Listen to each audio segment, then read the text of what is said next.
The Declaration of Independence from the Galactic Accord changed everything. Humanity had taken a stand, and though the decision came with risks, it also brought a sense of purpose that had been missing for decades. The team, Ethan Cole, Mia, Lewis, Daniel Brooks, and Sophie Grant, found themselves at the center of this new chapter in human history. They were no longer just engineers, pilots, or technicians. They were symbols of defiance, leaders in a movement that was reshaping Earth's place in the galaxy. Ethan struggled to adjust to his new role. He was used to working behind the scenes, solving problems quietly and methodically. Now, he was thrust into the spotlight, expected to give speeches, make decisions, and inspire others. The weight of responsibility pressed heavily on him, but he refused to let it show. People looked to him for guidance, and he couldn't afford to falter. Not now, when humanity needed strong leadership more than ever.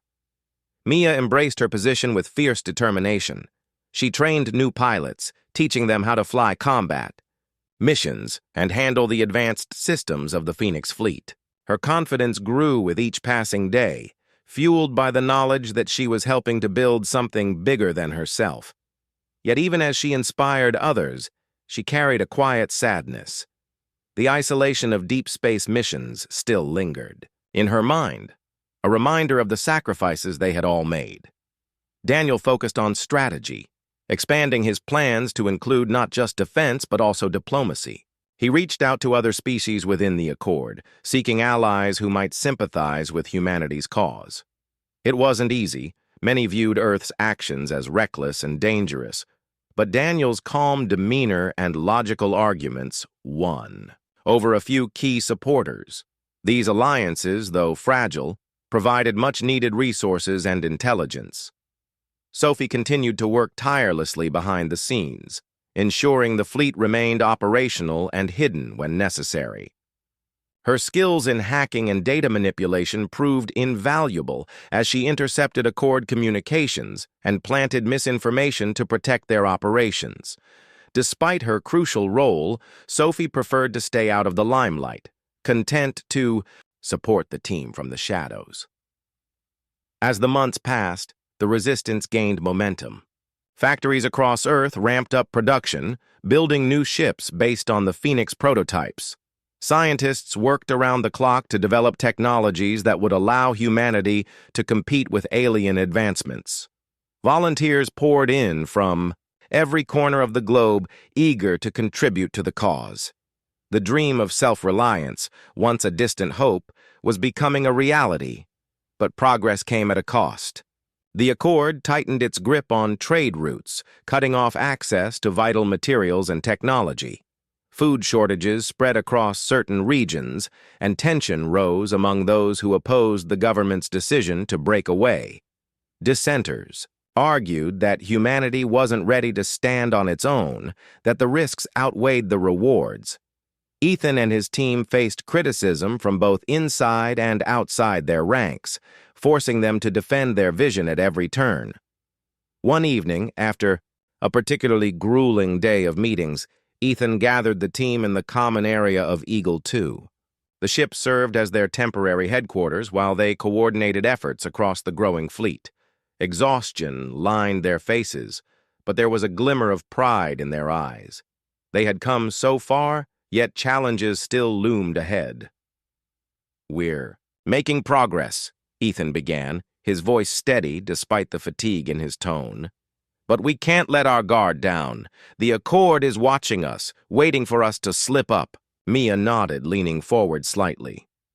"And what about Earth? Half the planet thinks we're heroes and the other half thinks we're fools. How do we keep everyone united?" "By showing results," Daniel replied. "Every victory against pirates, every successful mission, it builds trust. People need to see that we're capable of protecting ourselves." "And what if we fail?" Sophie asked softly, her gaze fixed on the floor. "What happens if we push too hard and lose?" "Everything?" No one answered immediately. The question hung in the air, heavy and unspoken. Failure wasn't an option. not when so many lives depended on their success. Yet the possibility lingered, a constant reminder of the stakes. The team fell silent, each lost in their thoughts. Finally, Ethan spoke again. "We don't have the luxury of doubt. We've chosen this path and we have to see it through, no matter how hard it gets." His words broke the tension, drawing nods of agreement from the others. They knew the road ahead would be difficult, but they also knew they couldn't turn back. Their resolve was tested sooner than expected. A rogue faction of aliens, emboldened by the Accord's strained relationship with Earth, launched a surprise attack on a lunar colony. The assault was brutal and swift, catching the settlement completely off guard. Civilians scrambled for shelter as enemy ships rained destruction from above. When news of the attack reached the team, they sprang into action. Ethan coordinated with Earth's military leaders, organizing a response force. Mia led a squadron of prototype ships, including Eagle 1 and Eagle 2, into battle. Daniel devised a tactical plan to flank the attackers, exploiting weaknesses in their formation. Sophie monitored communications, feeding real-time updates to the fleet and jamming enemy signals. The battle was intense. Enemy fighters swarmed. Like insects, their weapons tearing through defenses with devastating precision. But the Phoenix fleet fought back with unmatched skill and determination. Under Mia's command, the ships executed daring maneuvers, dodging fire and striking critical targets. Lasers flashed, explosions lit up the darkness, and debris filled the void as the two forces clashed. For hours, the outcome hung in the balance. Just when it seemed the attackers might overwhelm the defenders, reinforcements arrived. Human ships, newly built and crewed by volunteers inspired by the team's example. Together, they turned the tide, driving the invaders back into retreat. When the dust settled, the colony was battered but intact. Survivors emerged from hiding, cheering as the Phoenix fleet landed to provide aid. Ethan, Mia, Daniel, and Sophie walked among the crowds, offering comfort and reassurance. For the first time in weeks, they felt a sense of triumph, not just for themselves, but for all of humanity. News of the victory spread quickly, galvanizing support for the resistance. Those who had doubted before now rallied behind the cause, recognizing the importance of standing together. Earth's factories worked overtime to produce more ships, and recruitment numbers soared. The incident proved that humanity could defend itself, and that unity was its greatest strength. Yet even as celebrations erupted across the planet, the team remained cautious. They knew the Accord wouldn't ignore such a blatant display of defiance forever. Retaliation was inevitable, and when it came, it would be on a scale unlike anything they had faced before. In preparation, Ethan pushed for the development of additional prototypes, each more advanced than the last. Mia trained new recruits relentlessly, instilling in them the discipline and courage needed for combat. Daniel expanded his network of allies, forging tentative agreements with alien factions sympathetic to humanity's plight. Sophie fortified their defenses, creating layers of deception to mask their movements and intentions. Through it all, the team clung to the belief that they were fighting for something greater than themselves. They weren't just building warships. They were building a future where humanity could thrive without relying on anyone else. It was a daunting task, fraught with uncertainty, but they faced it with unwavering determination. As they stood together, aboard Eagle 2, gazing out at the stars, Ethan voiced what they all felt. "We've started something here," he said quietly. "Something that can't be undone. Whatever happens next, we'll face it together." Mia smiled faintly, her eyes reflecting the light of distant suns. "That's all we can do." Daniel nodded. "And maybe, just maybe, we'll leave something better behind." Sophie added nothing, but her presence spoke volumes. She believed in them, in their mission, their resilience, their hope. Together, they turned their attention back to the vast expanse of space, ready to meet whatever challenges lay ahead. The journey was far from over, but for the first time, in a long time, they felt truly alive, with purpose, with hope, and with the unshakable belief that humanity's best days were yet to come. The days following their narrow escape were tense and uncertain. The team regrouped in a remote corner of space, far from Accord patrols or any signs of civilization. Their two ships, Eagle 1 and Eagle 2, floated silently in the darkness, their systems powered down to avoid detection. For now, they were safe, but the question of what came next loomed heavily over them. Ethan Cole spent most of his time staring at star charts, trying to plan their next move. His mind raced with possibilities, but none of them felt right. The docking station had been more than just a hiding place. It had been their base of operations, their workshop, their sanctuary. Without it, they were adrift, both literally and figuratively. Supplies were running low, and morale was even lower. Every member of the team carried the weight of their loss, though no one spoke about it openly. Mia Lewis volunteered to scout nearby systems for resources. She flew Eagle 1. Alone, her sharp eyes scanning for signs of abandoned stations or derelict ships. Each mission brought back small victories, scraps of metal here, fuel cells there, but nothing substantial enough to rebuild their operation. Mia tried to stay optimistic, but the solitude wore on her. She missed the camaraderie of the group, the shared sense of purpose that had once driven them forward. Daniel Brooks focused on strategy, mapping out potential threats and allies. He studied the Accord's movements, analyzing patterns in their fleet deployments. Though humanity had broken the law by building warships, Daniel knew the Accord wouldn't act recklessly. They would weigh the costs before deciding how to respond. This gave him hope. They still had time to prepare, to strengthen their position before the inevitable confrontation. Sophie Grant worked tirelessly to keep their ships operational. Her hands moved deftly over control panels, repairing damage from their escape and optimizing systems for efficiency. She also monitored Accord communications, intercepting messages and planting false trails to mislead pursuers. Sophie rarely slept, her mind consumed by the fear of discovery. If the Accord found them again, she doubted they'd be so lucky to escape a second time. Despite their efforts, cracks continued to form within the group. Exhaustion and stress took their toll, straining relationships that had once been strong. Arguments flared up over minor decisions, and silences grew longer between conversations. Ethan noticed the change but struggled to address it. How could he ask his team to push harder when they were already giving everything they had? One evening, as the team gathered in the cramped common area of Eagle 2, tensions boiled over. Mia slammed a ration pack onto the table, frustration etched across her face. "This isn't working," she said sharply. "We're running in circles, scavenging scraps while the Accord hunts us down. What's the point if we can't fight back?" "We are fighting back," Ethan replied, his voice calm but firm. "Every day we survive is a victory.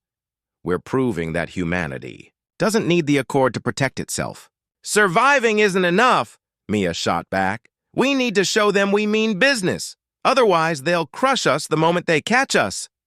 "She's right," Daniel interjected, surprising everyone. "Hiding won't solve anything. Sooner or later, we'll run out of places to hide. We need to take the initiative." Ethan hesitated, torn between caution and boldness. "And do what?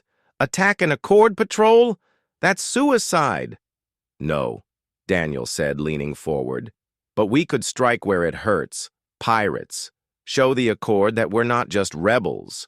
We're defenders. If we protect human colonies from raids, we'll earn trust and support." The idea sparked a glimmer of hope in the room. It wasn't perfect, but it was something. A way to reclaim their purpose and prove their worth.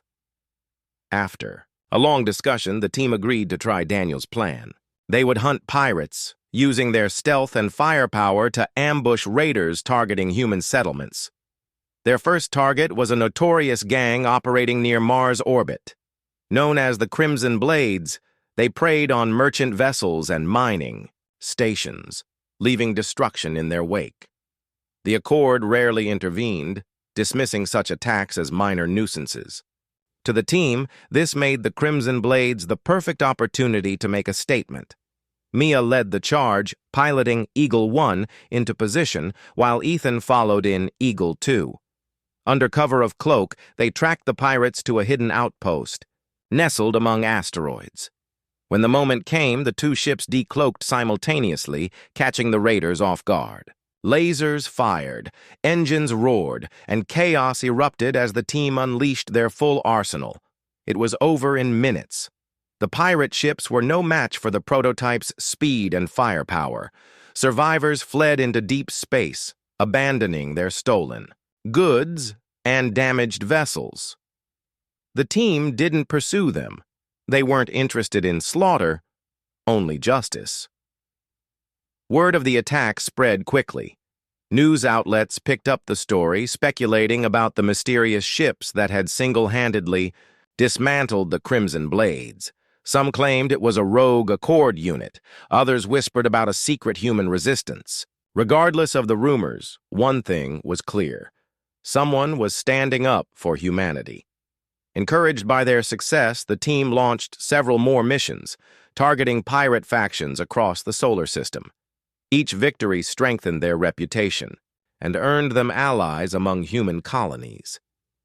Supplies began flowing in, not much, but enough to keep their ships running. Volunteers stepped forward, offering technical expertise or logistical support. Slowly but surely, the seeds of a movement began to grow, but their actions did not go unnoticed. Ambassador Laura Hayes summoned Earth's leaders to an emergency meeting, demanding answers. "Your people have violated our laws," she declared, her voice cold and unyielding. "You will surrender these ships immediately or face expulsion from the Galactic Accord." The ultimatum sent shockwaves through Earth's government. Politicians debated fiercely, torn between loyalty to the Accord and pride in humanity's newfound strength. Public opinion swayed toward defiance, fueled by stories of the Phoenix Fleet's heroics. People rallied behind Ethan and his team, seeing them as symbols of hope and resilience. Faced with mounting pressure, Earth's leaders made a bold decision. They refused to hand over the prototypes, instead declaring their independence from Accord oversight. "We will defend ourselves," the president announced in a televised address. "From this day forward, humanity stands on its own." The Accord's response was swift and harsh. Trade restrictions were imposed, cutting off access to alien technology. Patrols increased around Earth's borders, creating a tense standoff. Yet despite the challenges, humanity remained united. Factories reopened, producing weapons and supplies for the growing resistance. Scientists and engineers joined forces, working to replicate the Phoenix Fleet's designs. For Ethan and his team, the declaration marked a turning point. No longer fugitives, they became leaders in humanity's fight for autonomy.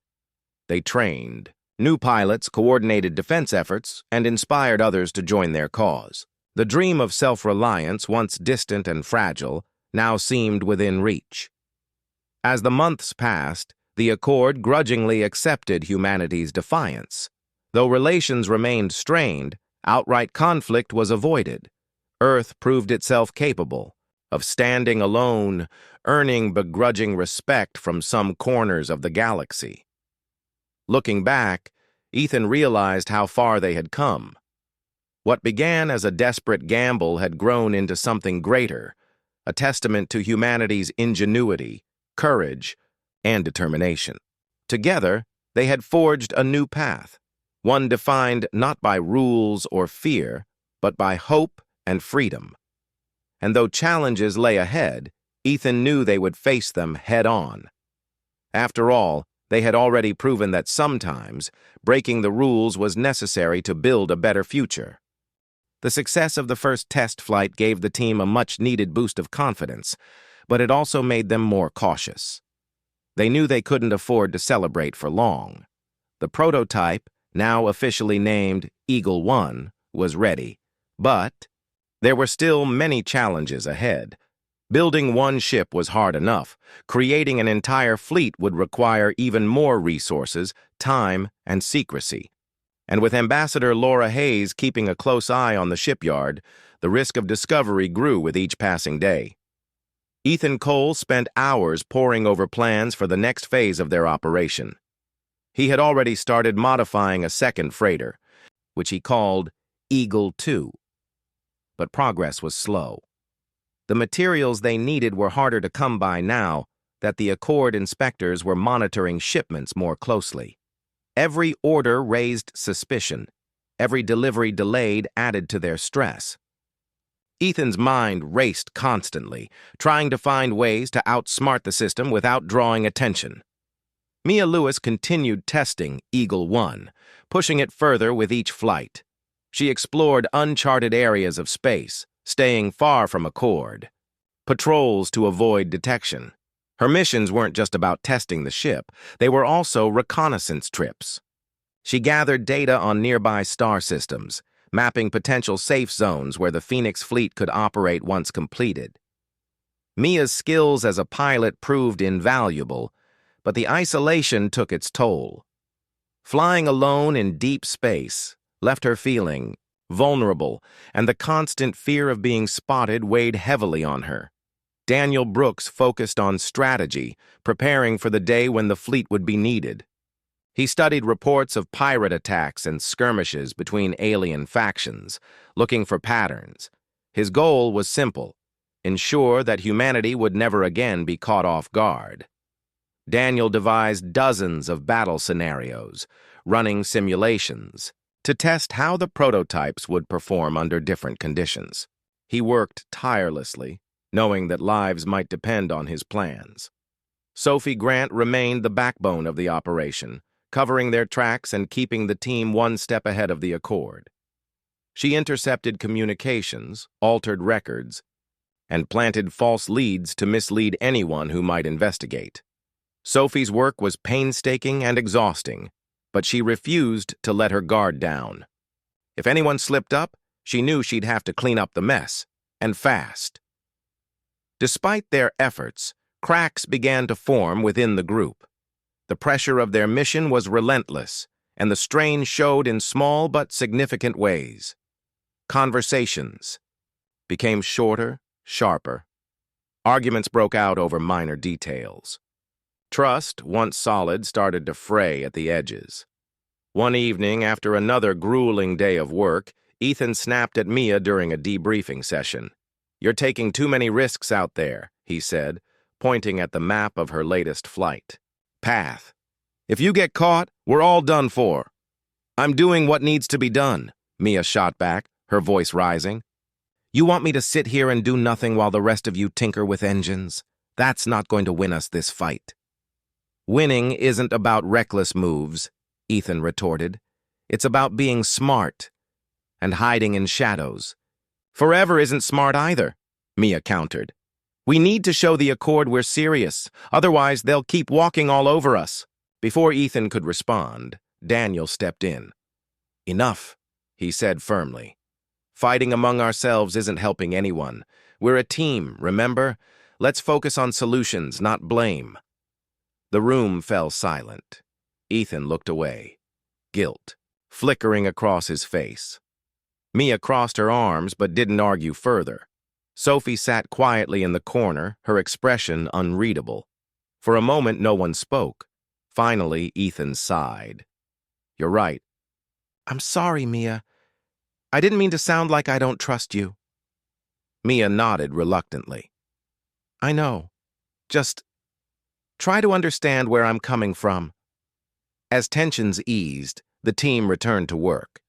They couldn't afford to let personal conflicts slow them down, not when so much was at stake. Their resolve was tested sooner than expected. A few days later, Rachel Monroe approached Ethan during a routine meeting. Her face was pale, her hands trembling slightly as she handed him a data pad. "You need to see this," she whispered. Ethan scanned the document, his stomach sinking, as he read.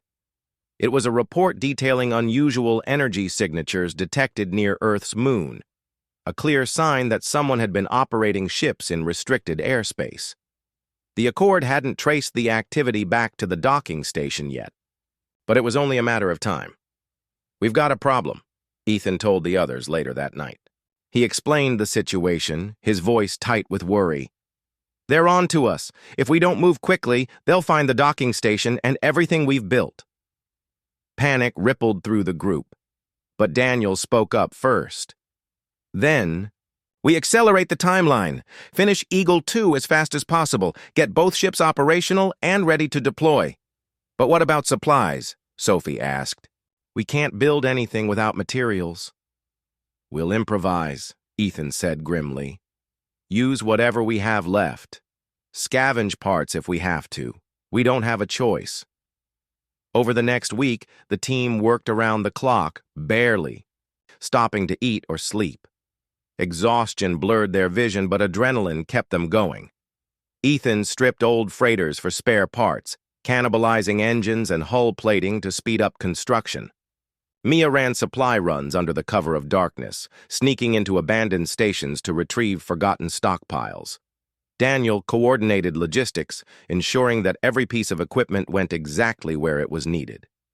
Sophie stayed vigilant, erasing evidence of their activities and planting misinformation to throw off Accord investigators. By the end of the week, Eagle 2 was ready. It wasn't perfect. It lacked some of the refinements of its predecessor, but it was functional. The team celebrated quietly, knowing they had achieved something extraordinary. With 2 ships in their arsenal, they finally had a fighting chance, but their victory was short-lived. Late one night, as Ethan and Sophie worked on final adjustments, alarms blared throughout the docking station. Red lights flashed, and the sound of approaching engines echoed in the distance. Someone had found them. "Accord ships!" Mia shouted, bursting into the control room. "They're closing in!" Ethan's heart sank. "How did they find us?" "It doesn't matter now," Daniel said urgently. "We need to act. Mia, take Eagle 1 and lead them away. Ethan, stay here with Sophie and finish prepping Eagle 2. We'll meet up later." "No way," Mia protested. "I'm not leaving you behind." "There's no time to argue," Daniel snapped. "Do as I say. Trust me." Reluctantly, Mia nodded and ran toward the hangar. Moments later, Eagle 1 launched into space, its cloaking device masking it from view. As planned, Mia lured the Accord ships away from the docking station, buying the others precious time. Back inside, Ethan and Sophie worked frantically to prepare Eagle 2. Their hands moved quickly, tightening bolts and checking systems. Sweat dripped from their brows, but they didn't stop.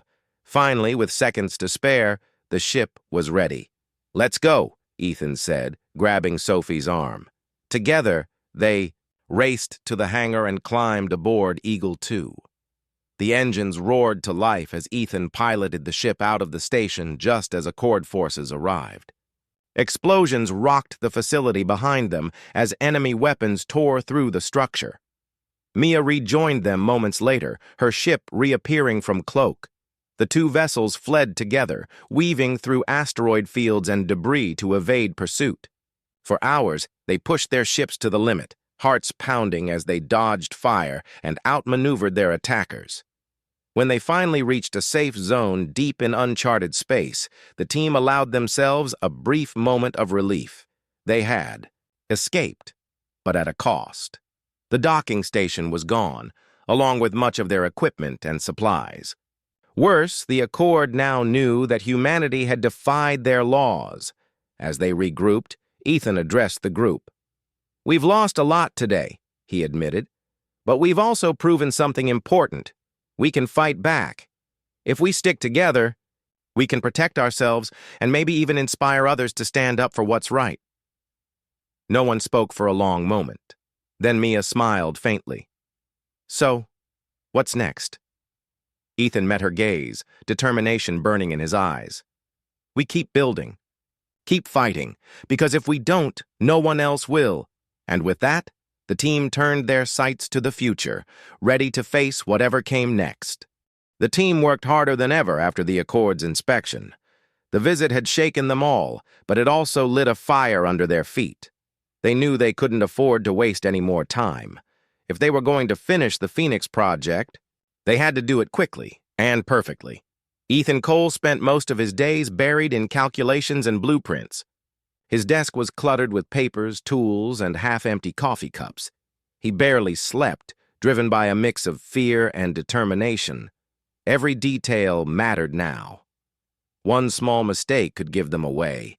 The modifications to the freighters had to be flawless, undetectable even to the Accord's best inspectors.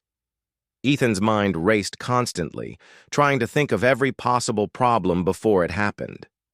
Mia Lewis tested the prototypes whenever she could sneak away from her regular duties.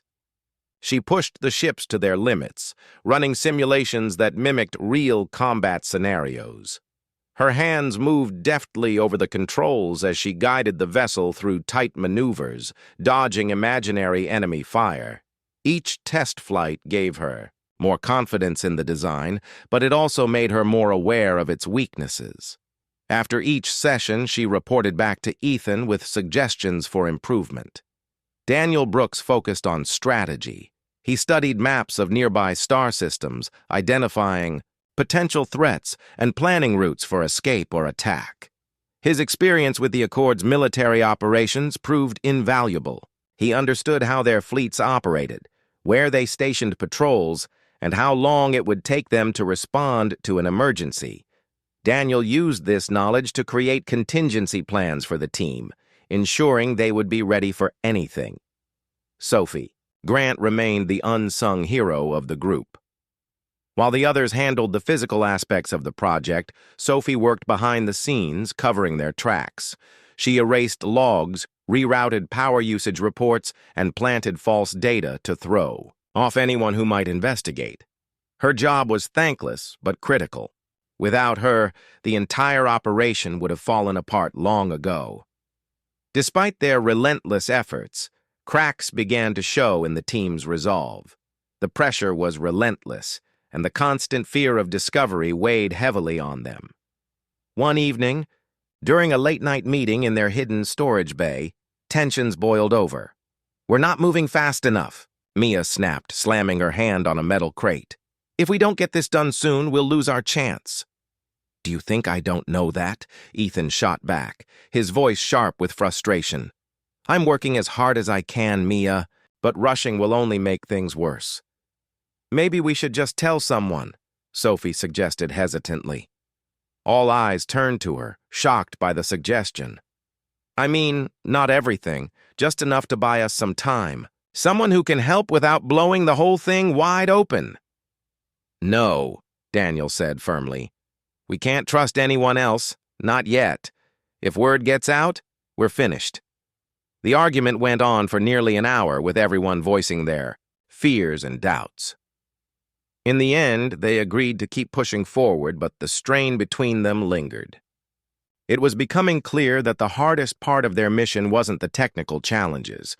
It was holding themselves together. Their first real test came unexpectedly.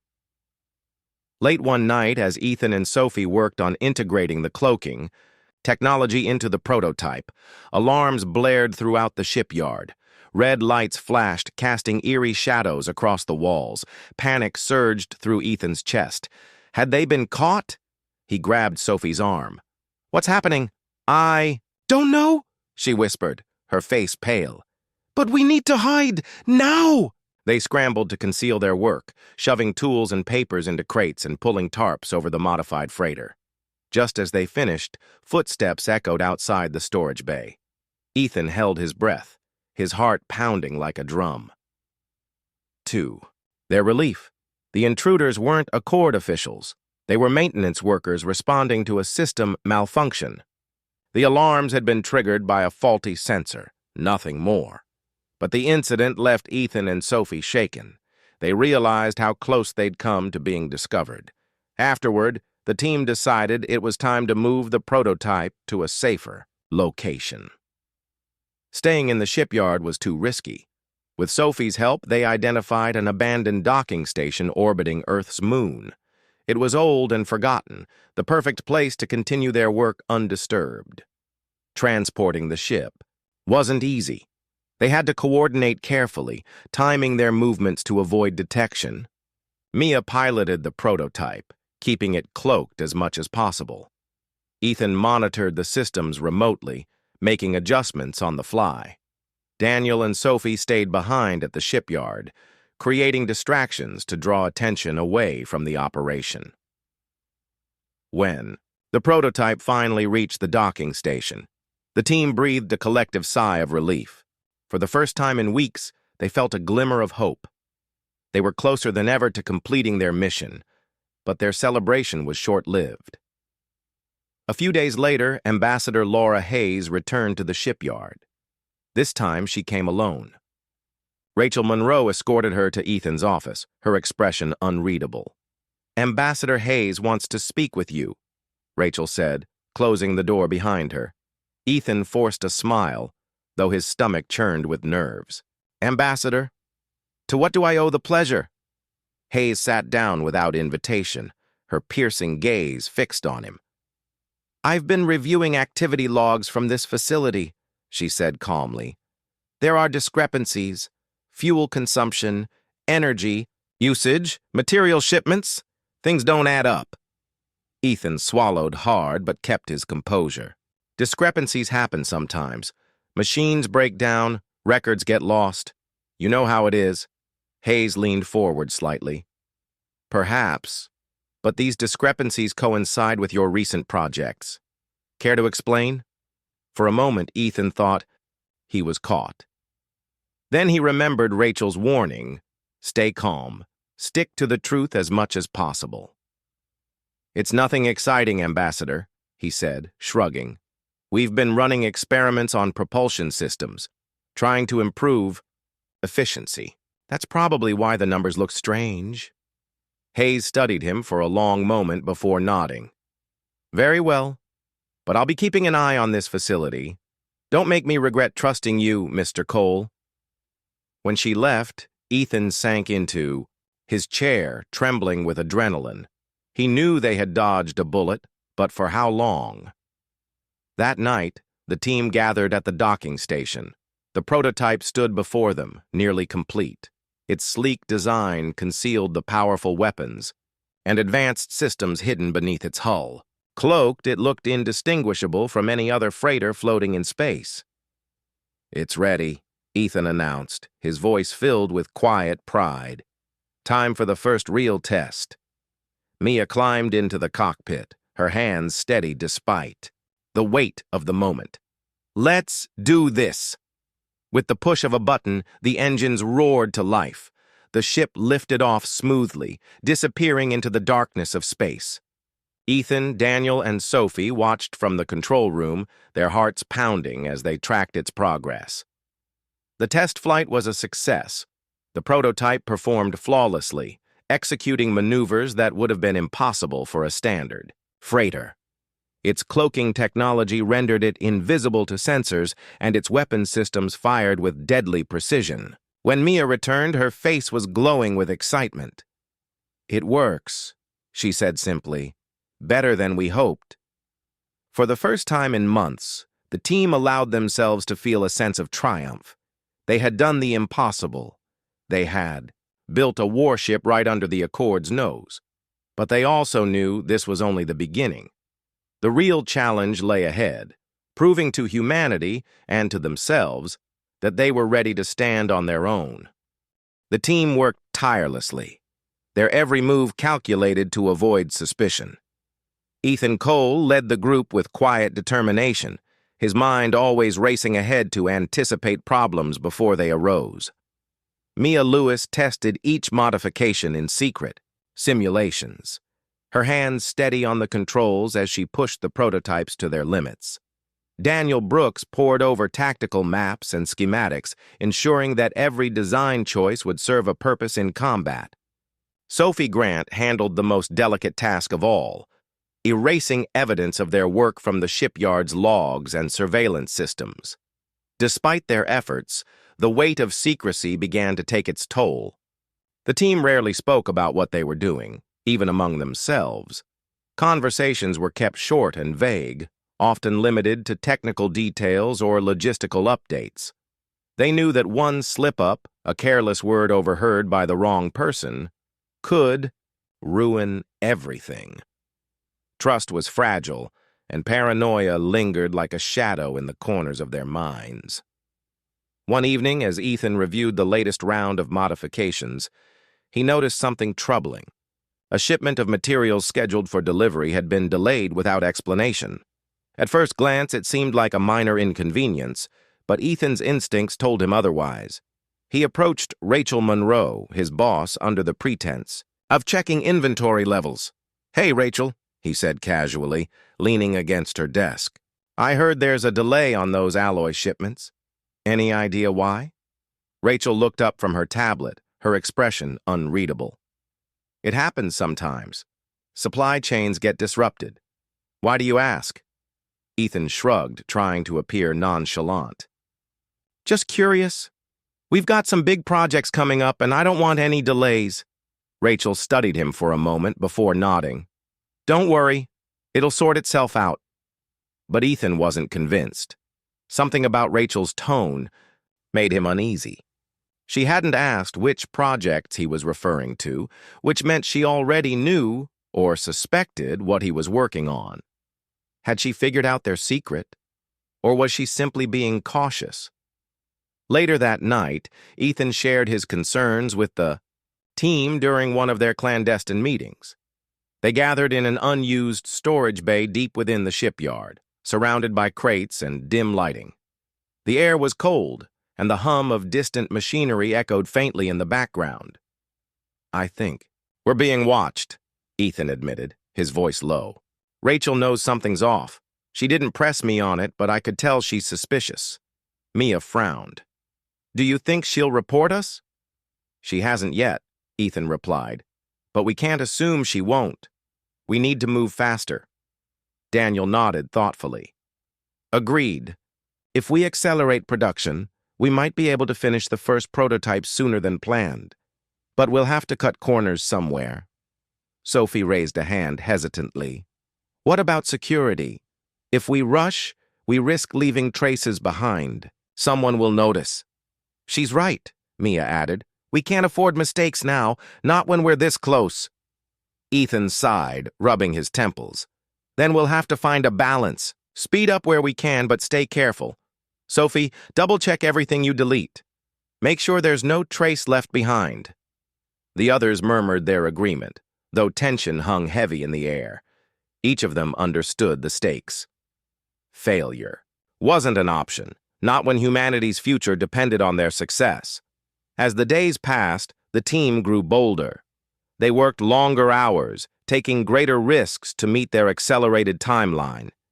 Ethan spent countless nights fine-tuning the engine systems, ensuring the modified freighters could handle the additional strain of combat capabilities. Mia ran endless flight simulations, testing every possible scenario to prepare for real-world conditions. Daniel devised contingency plans for potential threats, mapping out strategies for both defense and offense. Meanwhile, Sophie meticulously scrubbed the digital trail of their activities, leaving behind only ghost-like whispers of their presence. Despite their progress, cracks began to form within the group. The pressure of secrecy weighed heavily on them, straining their relationships. One evening, after a particularly grueling session, Mia snapped at Ethan during a discussion about weapon placement. "You're not thinking this through," she exclaimed, her voice rising despite their usual caution.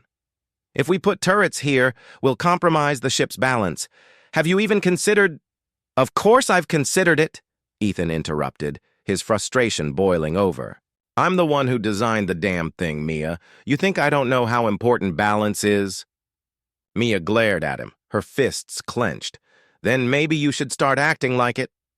Daniel stepped between them, his calm demeanor a stark contrast to the escalating tension.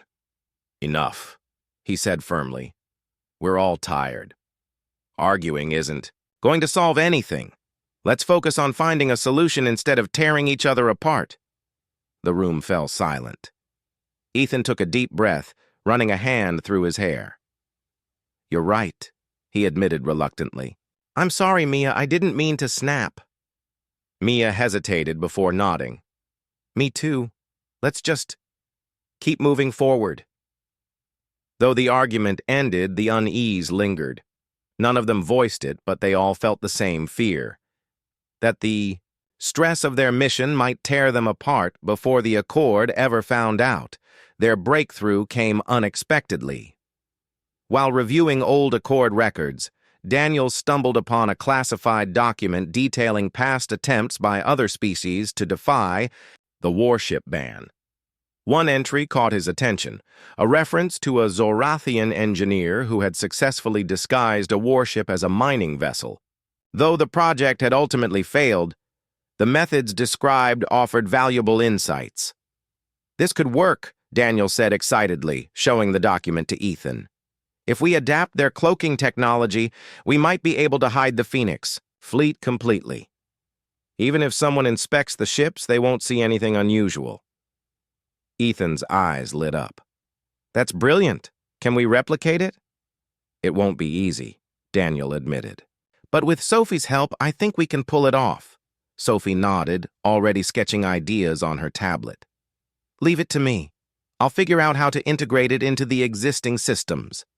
With renewed energy, the team threw themselves into implementing the new cloaking technology.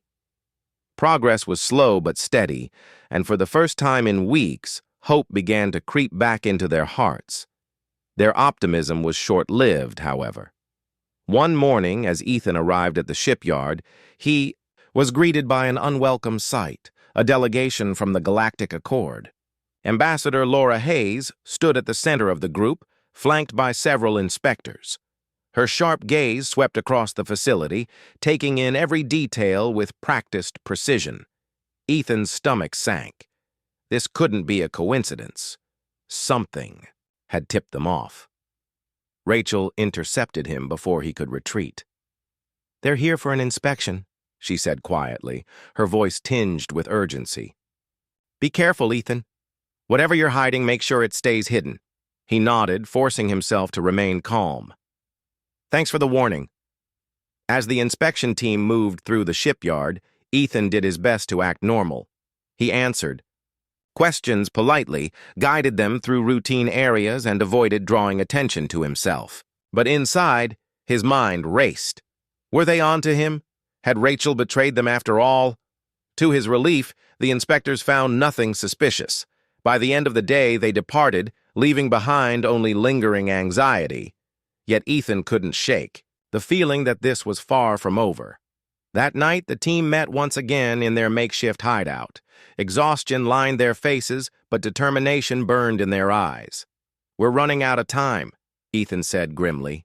"If the Accord comes back, we might not be so lucky next time." "Then we finish the prototype," Mia replied firmly. "No matter what it takes." And so, with the clock ticking down, the team pressed on. Every bolt tightened, every line of code written, brought them closer to their goal, and closer to the moment when humanity would stand on its own, ready to face whatever challenges lay ahead. In the year 2247, humanity was no longer alone in the universe. For over a century, Earth had been part of something much bigger, the Galactic Accord. This was an alliance of many intelligent species from across the stars. Together they worked to keep peace in the galaxy and share knowledge, resources, and technology. But there were rules, strict ones. One rule stood above all others. No member of the Accord could build warships on their own. All military power belonged to the Accord itself. Every battle, every defense mission, every operation involving weapons was controlled by the Central Council. It didn't matter if you were human, Zorathian, or any other race. Everyone followed this law. For most people, it seemed fair. The Accord promised safety and protection for all its members. Earth benefited too. Alien technology helped solve problems like hunger, disease, and even climate change. Life on Earth improved dramatically because of the Accord. But not everyone agreed that giving up so much control was worth it. Some humans felt uneasy about relying on alien fleets to defend their planet. What if the Accord decided Earth wasn't important enough to protect? What if humanity's needs came second to those of other species? Ethan Cole was one of these skeptics. He was a tall man with short brown hair and sharp blue eyes that always seemed to be thinking 10 steps ahead. Ethan worked as an engineer at the Sol System shipyard, the largest orbital facility in Earth's territory. His job was to design and repair ships, mostly freighters used for trade and transport. On paper, his work sounded boring. In reality, Ethan loved it. He spent hours tinkering with engines, running simulations, and coming up with ways to make old designs faster, stronger, and more efficient. But lately, Ethan had grown restless. The Accord treated humanity like a junior partner, not an equal. Humans weren't allowed to have their own warships, but they also weren't given enough patrol vessels to properly guard Earth. Instead, they depended on outdated ships loaned by the Accord, which often broke down or needed repairs. Ethan couldn't shake the feeling that Earth was vulnerable. If another alien race ever turned against them, or worse, if pirates attacked, they would be defenseless. Ethan's boss, Rachel Monroe, noticed his frustration. Rachel was older than Ethan, with gray streaks in her dark hair and a calm, steady voice. She had worked at the shipyard for decades and knew how the system operated. "Don't push too hard," she warned him one day, after finding him staring at blueprints for a new freighter. "The Accord doesn't take kindly to troublemakers." "I'm not trying to cause trouble," Ethan replied, though his tone suggested otherwise. "I just think we should do more to protect ourselves. Look at these designs. They're useless. They can barely carry cargo, let alone defend anything." Rachel sighed. "It's not our place to question the Accord. We follow the rules or we risk losing everything." Ethan nodded but said nothing. Deep down, he disagreed. Rules were meant to be broken if they held you back. And right now, humanity was being held back. One evening, while reviewing classified files for a routine project, Ethan stumbled upon something strange. Hidden deep within the schematics of a standard freighter was a set of instructions he'd never seen before. At first glance, they looked like minor adjustments, things you might add to improve fuel efficiency or stabilize cargo holds. But as Ethan dug deeper, he realized what he was looking at. A hidden subroutine designed to convert civilian ships into combat-ready vessels. His heart raced. Was this some kind of mistake, or had someone deliberately buried these plans? Either way, the implications were enormous. If Ethan could unlock this subroutine and adapt it, he might be able to turn ordinary freighters into stealthy war machines. No one, not even the Accord, would know until it was too late. Over the next few weeks, Ethan poured all his energy into studying the mysterious code. He stayed late at the shipyard, working long after everyone else had gone home. Slowly, he began piecing together how the subroutine worked. It involved reconfiguring the ship's power core, adding reinforced armor plating, and installing advanced weapon systems disguised as harmless components. The best part? From the outside, the modified freighter would look completely normal. As exciting as this discovery was, Ethan knew he couldn't handle it alone. Building a secret fleet required expertise he didn't have. He needed help, but who could he trust? Most of his co-workers were loyal to the Accord. Asking the wrong person could get him arrested, or worse. Then he thought of Mia Lewis. Mia was a pilot who worked at the shipyard testing new vessels before they launched. She was younger than Ethan, with curly black hair and a quick smile that masked her fierce determination. Like Ethan, Mia had grown disillusioned with the Accord. A few months earlier, she'd witnessed a brutal pirate attack near Saturn's rings. The Accord fleet had been too far away to respond, leaving dozens of civilians stranded and helpless. When Mia finally reached them, it was too late for many. Since then, she'd become quiet and withdrawn, avoiding conversations about politics or alliances. Ethan approached her cautiously during a lunch break. "Mia, I need to talk to you about something," he said, glancing around to make sure no one was listening. "Something big?" Mia raised an eyebrow. "Big how?" "Big enough to change everything," Ethan replied. "Can we meet later? Somewhere private?" Curiosity got the better of her, and Mia agreed. That night, they met in an abandoned section of the shipyard. Ethan explained his discovery and showed her sketches of his plans. At first, Mia hesitated. "You're talking about breaking one of the Accord's most important laws," she said. "Do you have any idea what happens if they catch us?" "No," Ethan admitted. "But think about it. If we don't do this, who will? The Accord won't lift a finger to protect us unless it suits them. We're sitting ducks out here." Mia stared at him for a long moment. Finally, she nodded. "Okay, I'm in. But we'll need more than just the two of us." With Mia on board, Ethan started reaching out to others he trusted. Daniel Brooks was next. Daniel was a former naval strategist who had once served in the Accord's ranks. He'd been dismissed years ago due to political infighting, but his knowledge of tactics and warfare remained unmatched. Though initially reluctant, Daniel joined the team after hearing Ethan's pitch. "If we're going to pull this off," he said, "we'll need to think several moves ahead. The Accord isn't stupid."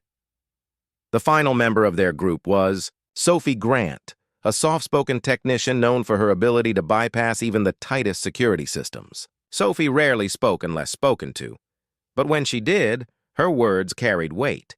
She agreed to help after learning about the Accord's refusal to intervene during recent crises. "Someone has to stand up for us," she said simply. Working together, the team began transforming Ethan's ideas into reality. They called their project Phoenix, symbolizing humanity's rebirth from ashes. Late at night, when the rest of the shipyard lay silent, they gathered in secret to modify decommissioned freighters. Each step brought them closer to their goal and closer to danger. Despite their precautions, tension hung heavy in the air. They knew they were playing a risky game. If the Accord discovered what they were doing, the consequences would be catastrophic. Yet none of them could ignore the growing sense of purpose driving them forward. For the first time in years, they felt like they were fighting for something real, for humanity's future. And so, under the shadow of the Accord's watchful eye, the seeds of rebellion took root.